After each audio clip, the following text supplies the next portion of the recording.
సేరపు నారాయణ 1933. ఎవరిదమ్మా ఈ ఆధార్ కార్డు? ఎవరు వీళ్ళు? అది ఎంత వయసు? 94. 94. చూసారా ఎంత పవర్ఫుల్ గా వస్తుందో ఆన్సర్.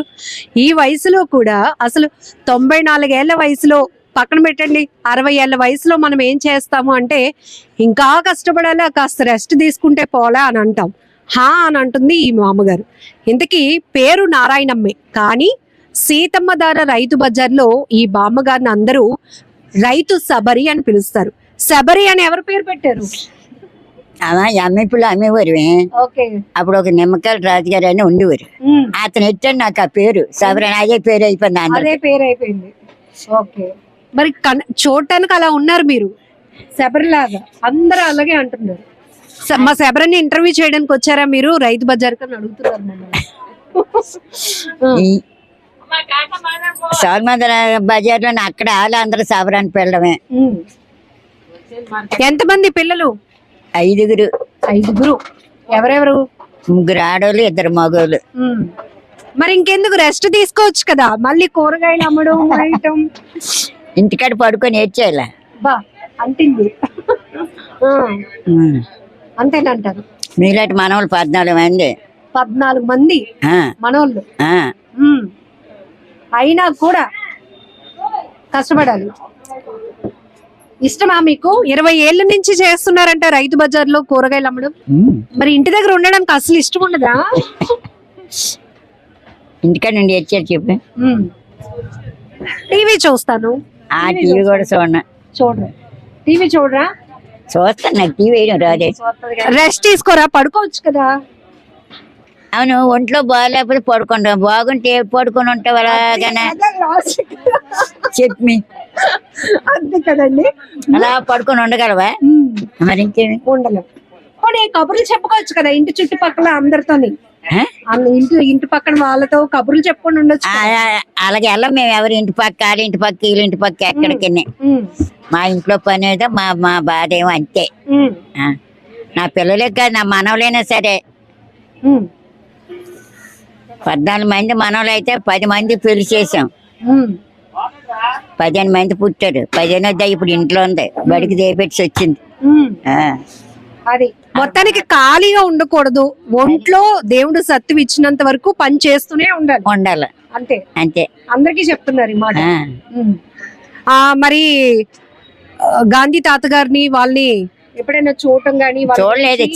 చిన్నపిల్లని అప్పుడు ఊరేగించి తీసుకెళ్తాను. గాంధీ తాత చచ్చిపోండి ఊరేగించి తీసుకెళ్తాను. సోల్మందర్ ఉన్నది, సోల్మందర 7 గుళ్ళు ఉండేవి అక్కడ. మా కన్నూరు ఇల్లు అల్లిపురం కాదు, అల్లిపురం కాడ పెద్ద చెరువు ఉండేది అక్కడ. ఇప్పటికి మా తమ్ముడాళ్ళు ఉన్నారు అక్కడ.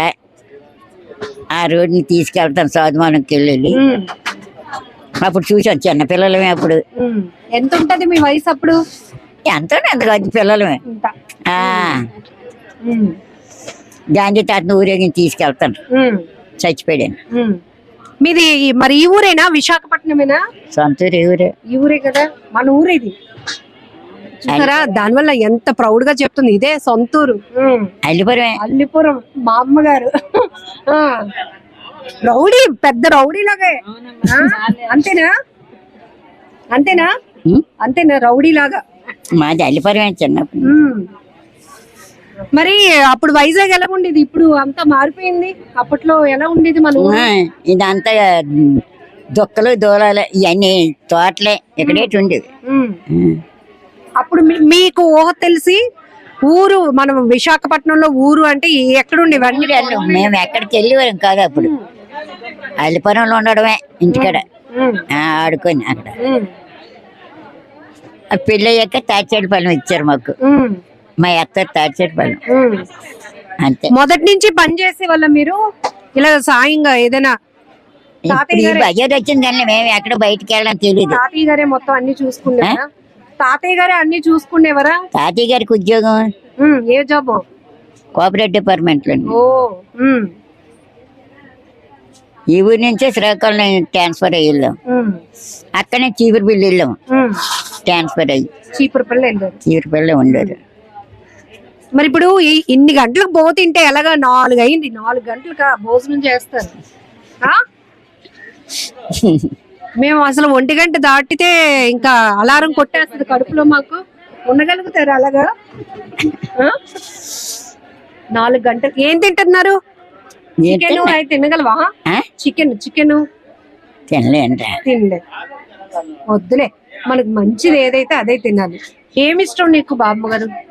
ఏమిష్టం కూర? ఏమిష్టం? ఏదైనా సరే ఎన్నెల పళ్ళు సరిగ్గా లేక మెత్త తినలేని ఏదో మెత్తకుంటే తింటాం లేకపోతే. ఎన్ని గంటలు లెగుస్తారు? ఎన్ని గంటలకి లెగుస్తారు? 4 గంటలకి లేస్తాం మేము. ఇప్పటికీనా 4 గంటలకి లెగడం అలవాటు అయిపోయింది మరి. ఏమేం చేస్తారు ఇంటి దగ్గర? మీరు ఏం పని చేస్తారు? ఏం సాయం చేస్తారు మీ పిల్లలకి ఇంటి దగ్గర? సాయం చేస్తారు, చెయ్యనెవరు చెప్తున్నారు అసలు ఊరుకోదు, అన్ని పనులు అన్ని నేను చేస్తాను అని. చేస్తాను కానీ చెయ్యనెవరు, నేను చేస్తాను అంటది. ఏమేం పనులు చేద్దాం అనుకుంటారు? ఏదో వంట అన్నారు చేసేదని, ఇప్పుడు మానేసాను. అలా చేసుకుంటారు వంట. కోపం వచ్చేస్తుంది, పని చేస్తామన్నా చేయనివ్వట్లేదు. అంతేనా? అంతే. ఇష్టమైన హీరో ఎవరు బామ్మ నీకు? సినిమాలు చూసేదాన్ని బాగా? ఎప్పుడు సినిమాలు అయ్యి ఏ చెప్పు మరి, ఏ సినిమాలు ఏట్లేవమ్మా ఇప్పుడు? ఇప్పుడు కాదులే, అప్పుడు ఎప్పుడు ఎవరు హీరో? ఎవరిష్టం? ఎవరి సినిమా తెలియదురా బాబు. ఎన్టీఆరా? ఎవరిది? ఎవరు? ఏదో సినిమా అంటే సినిమా ఎల్లరు చూసి వచ్చేసాడు అంతే. పావలా టికెటా? పావలా టికెట్ నుంచి కింద కూర్చుంటే పావలా, బెంచ్ మీద కూర్చుంటే 10 రూపాయలు. కింద కూర్చొని చూస్తే పావలా, బెంచ్ మీద అయితే ఎంత? 10 రూపాయలు. 10 రూపాయలు అంట. అప్పటి నుంచి సినిమాలు చూస్తూనే ఉన్నావు. వాళ్ళ అమ్మాయి లక్ష్మి గారు, ఒకసారి ఆవిడతో కూడా మాట్లాడదాం. ఈ వయసులో మా అమ్మగారికి శబరి అని అందరూ పేరు పెట్టారంటే ఒకటి నవ్వుతుంది, ఏమన్నా నవ్వుతుంది చక్కగా. భలే ఉన్నావు, అందంగా ఉన్నావు. నువ్వు మాత్రం నాకు భలే నచ్చావు. అప్పట్లో మరి ఇంకా ఎంత బాగా అందంగా ఉండేదాన్ని ఓ 10 ఏళ్ల క్రితం. ఇప్పటికే ఇంత అందంగా ఉన్నావు. తాతయ్య గారు అస్తమాను అలాగే చెప్పేవారు నీకు? తాతయ్య గారు అస్తమాను చాలా అందంగా ఉంటావు నారాయణమ్మ అని అనేవారా? ఏమనేవారు? తాతయ్య గారు చూసి మళ్ళీ తాతయ్య గారు డ్యూటీ నుంచి వస్తానే ఇంట్లో ఉండదు, బయట ఉండడమే. అమ్మ గుమ్మలు ఉండడమే, మళ్ళీ గుమ్మలు కనబడమే, ఇంట్లో ఉండాలి. గుమ్మలు ఎందుకున్నావు? ఉండకూడదు అనేవారు. ఇంట్లోగానే ఉండాలి. మళ్ళీ తాతయ్య గారు వచ్చిన బయటకు రావాలి, లేకపోతే ఇంట్లో ఉండాలి. అలా ఉండేవి.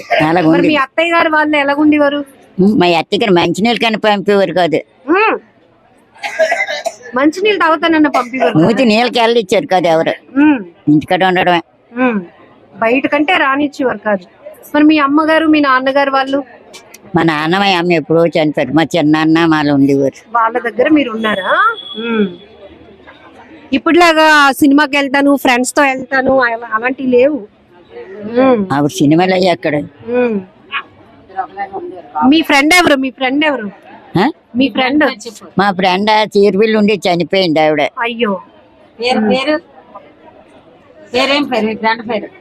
మీ ఫ్రెండ్ పేరు? ఆవిడ పేరు నారాయణమ్మ.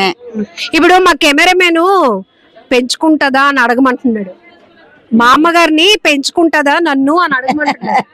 మా అమ్మగారు భలే హుషారుగా ఉన్నారు, అడగండి మేడం అని అంటున్నాడు. ఏం చెప్పాలి?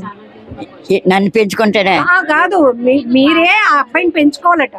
దాన్ని పెంచుకుంటాను రా. మన ఇద్దరు జీతం, నా జీతం సరిపోతుంది 18,000. 18,000 జీతమా? పింఛన్ వస్తుంది, అయినా కూడా కష్టపడుతున్నారు. నిజంగా మీ కాళ్ళకి నమస్కారం పెట్టాలి. ఎందుకంటే ఈ వయసులో ఎంత యాక్టివ్ గా ఉన్నారు. నిజంగా దిష్టి తగిలేస్తుందేమో, అమ్మో అలా అనిపిస్తోంది నిజంగా. 4:30కి వస్తాను ఇక్కడికి. 4:30కి వచ్చి ఇవన్నీ సర్దేసుకుంటా. మరి ఎవరికైనా డబ్బులు అవి ఎక్కువ ఇచ్చేస్తావేమో చూసుకో. ఎవనా కరెక్ట్ గా ఇస్తున్నారు. చెవులు అంటే అనబడ కానీ కళ్ళు కనిపిస్తాయి. సూపర్. ఇంతకన్నా పవర్ఫుల్ వర్డ్స్ అంటూ ఉండవు. మా అమ్మతో ఉంటే కాసేపు స్ట్రెస్ అంతా పోతుంది. నేను కూడా ఇంటర్వ్యూ ఏదో సీరియస్ గా చేయాలని కాదు, కాసేపు మా అమ్మగారితో సరదాగా గడపాలనిపించింది. 2-3 సార్లు నేను కూడా సీతం ధర రైతు బజార్కి వచ్చినప్పుడు ఏంటి మా అమ్మగారు ఇంకా ఇక్కడ ఉన్నారు, వీళ్ళతో ఈమెతో ఇంకెవరైనా ఉంటారేమో అనుకుంటే లేదు, గడుసుగా చలాకీగా చక్కగా కూరగాయలు అమ్మేస్తా ఉన్నారు. ఈవిడ పేరు ఏంటండి అంటే, ఆవిడ పేరు వేరే అమ్మ, మేము పిలిచే పేరు వేరే అని అన్నారు. ఏం పేరు పెట్టి పిలుస్తారు అంటే, అందరూ రైతు శబరి అని పిలుస్తాము ఇక్కడ, ఆవిడ అసలు పేరు నారాయణమ్మ అంటే భలే ఇంట్రెస్టింగ్ అనిపించింది. అండ్ ఈ రోజుల్లో చాలా వరకు చూస్తున్నాం కదా, అన్ని బాగున్నా కూడా పని బద్దకస్తులు చాలా మందే ఉంటారు. మేము మా క్వాలిఫికేషన్ కి తగ్గ జాబ్ రాలేదనో ఇలా రకరకాల కారణాలు చెప్తూ ఉంటారు. కానీ చూసారు కదా 1933 ఇక్కడ, సో 94 years లో కూడా ఎందుకు ఖాళీగా ఉండాలి, ఖాళీగా ఉండి ఏం చేయాలి, కాలక్షేపం ఎందుకు చేయాలి, దాని బదులు ఒంట్లో శక్తి ఉంది కాబట్టి ఇలా పని చేసుకుంటే పోలా, నలుగురిని చూసినట్టు ఉంటుంది, సరదాగా అందరినీ పలకరించినట్టు ఉంటుందని మా అమ్మగారు ఎంతో అద్భుతంగా చెప్తున్న మాటలు భలే హ్యాపీ అనిపిస్తున్నాయి. ఒకసారి వాళ్ళ అమ్మాయితో కూడా ఒకసారి మాట్లాడదాం. ఆవిడకున్ని ఆ శక్తి మాకు దేవుడు ఎందుకు ఇవ్వలేదా అనిపిస్తుంది. నిజమే, ఆ ఓపిక ఆవిడకి ఎంత ఓపికో మరి. మేము రాత్రి ఇప్పుడు వెళ్ళేసరికి 9:30 అవుతుంది, అలసిపోతాం. అయినా సరే గిన్నెలు తోమిస్తానమ్మా, బట్టలు ఏమైనా చెప్పి నానబెట్టేద్దాం, తెల్లవారి ఉతికేద్దాం ఆ బాబు ఉతుకు, అది చేసావా ఇది చేసావా, నేను తోమేస్తానులే ఉన్నా అంటది. వద్దమ్మా నీకు ఎందుకు, నువ్వు అలా పడుకో, నీకు వేడి నీళ్ళు పెడతాం, స్నానం చేసేసి నువ్వు పడుకో, నీ తెల్లర్లేదు. 4 అవగానే ఎలాగ అలారం కొడతా, అమ్మా చూడు టైం అయిపోయినట్టుంది అంటది. లేదమ్మా 4-5 నిమిషాలు అయిందమ్మా, ఇంకొక ఉండి కొద్దిగా పాలు ఎచ్చబడతానని చెప్పి కొద్ది పాలు అన్షూర్ కల్పిస్తాను, తాగేస్తుంది, వెంటనే వచ్చేస్తుంది. ఎదురు రమ్మంటది, వస్తాను, జాగ్రత్త అమ్మా అంటది. ఏదైనా బరువు ఏదైనా ఉంటే మొయ్యక నేను వస్తానులే అంటది. మళ్ళీ అగో ఇప్పుడు కోపడుతున్నారు కదా, ఏదైనా పని చేస్తామంటే ఆలే చేసేసుకుంటారా అంటది. లెగ్గానే అంటది, అమ్మా నేను అన్ని చేసేస్తాను, నువ్వు వంట చేసుకుని నేను ఇల్లు గుమ్మలే తుడిచేస్తాను, గిన్నె నేను తోమేస్తాను. వద్దమ్మా అన్నీ నేను రాత్రి చేసుకోను, నువ్వేం చెయ్యొద్దు, నువ్వు అలా కూర్చు పాలు వేడి చేస్తాను తాగిద్దు కానీ అనగా నువ్వు వచ్చేస్తుంది. లేకపోతే అంటది నన్ను ములక్కాళ్ళు మంచిగా లేకపోతే మార్కెట్కి వెళ్ళిపోయింది, హోల్సేల్కి తెచ్చేసి ఆటో మీద వేయించేసి ఆ టైం అప్పుడు వెళ్ళిపోయింది, హోల్సేల్కి వెళ్ళిపోయి ఏడు తీయాలి 2 క్యారెట్లు తీసాను. చాలా అమ్మ ఒకటే అవడం కష్టంగా ఉంది, 2 అయితే ఒక ములంకాడ ఒక క్యారెట్ మూట నన్ను వేసుకొని వచ్చేసి నువ్వు అన్ని చూసుకొని అయితే నా కోసం ఏమి భయపడకు, కంగారు పడకు, నిదానం రా అంటుంది. జాగ్రత్తగా వెళ్ళి వచ్చేస్తాం. ఆవిడ ఎటైనా వెళ్తుందని మాకు భయపడతాం, రోడ్లు అంటే వినబడదు కదా ఈ ఆటోలు బళ్ళు అని. ఎంత విజయనగరం వెళ్ళిపోతాను అంటది. అక్కడ ఇంకో కూతురు ఉంది, ఒక 3 నెలలకు ఒకసారి వెళ్తుంటది చూడడానికి. మంగళవారం సెలవు కదా, మంగళవారం రోజు వెళ్ళి సాయంత్రానికి 4 గంటలు మళ్ళీ వచ్చేది. ఎందుకమ్మా ఇవాళ ఉండొచ్చు కదా, తెల్లవారు రావచ్చు కదా అంటే, అమ్మో నువ్వు ఒకదాని అయిపోతావు కదా, కుట్టే సర్దుకోవడం రాదు నీకు, కూతురికి ఎంత సాయమో, కుట్టి సర్దుకోవడం రాదు అంటది. మరి మీరు అన్ని ఇంత నీట్ గా ఎక్కడ సర్దుపడతారు? అదే కదా, అందుకోసం నిజంగా చాలా బాగా అనిపిస్తుంది. ఎందుకంటే చాలా హుషారుగా ఇంత బాగా అన్ని ఎక్కడ ఖాళీ లేకుండా ఏవేవో చేసేసుకుని ఉంటది. రాత్రి 9:30 వరకు అలా పని చేసుకునే ఉంటది. ఇంకా ఇంటికాడ మంగళవారం ఒక రోజు ఉంచాలంటే, అందుకే ఎవరైనా ఆస్కలాడితే చెప్తాను, మంగళవారం నాడు మీ ఇంటికి తీసుకెళ్ళిపోండి. ఏదో కొంచెం ఆస్తులు ఉంటే చాలు, కాళ్ళ మీద కాలు వేసుకొని నాకేటని కూర్చొని తిందామని ఉంటారు. కానీ ఆవిడకి అసలు అలాగ ఉండదు. పెన్షన్ వచ్చినా ఏ వచ్చినా ఆవిడ పని ఆవిడ చేసుకుని వెళ్ళిపోవడమే కావాలి. అడుగు ఏం కావాలో అడుగుతున్నారు. కరోనాలోనైనా సరే అలా ఇక్కడికి వెళ్ళిపోయేది. కృష్ణ కాలేజ్ దగ్గర పెట్టారప్పుడు అలాగే తెల్ల 4 గంటలకి వెళ్ళిపోయేది. కృష్ణ కాలేజ్కి అయితే బొల్లే కాలేజ్కి అలాంటి కరోనా. అదిగో ఇక్కడ చూసారు కదా. అయితే ఇప్పుడు కెమెరామెన్ ని పెంచుకుంటావా? కెమెరామెన్ ని పెంచుకుంటారా?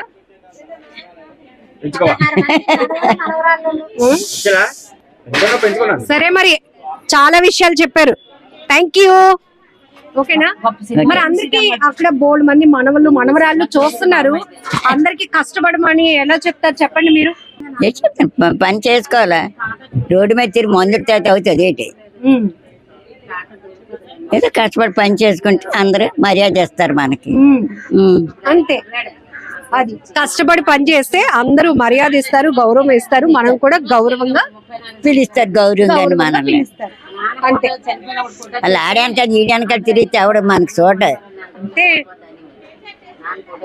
ఆడు మందు మప్పుతాడు తాగమని మరేటి మాపడు.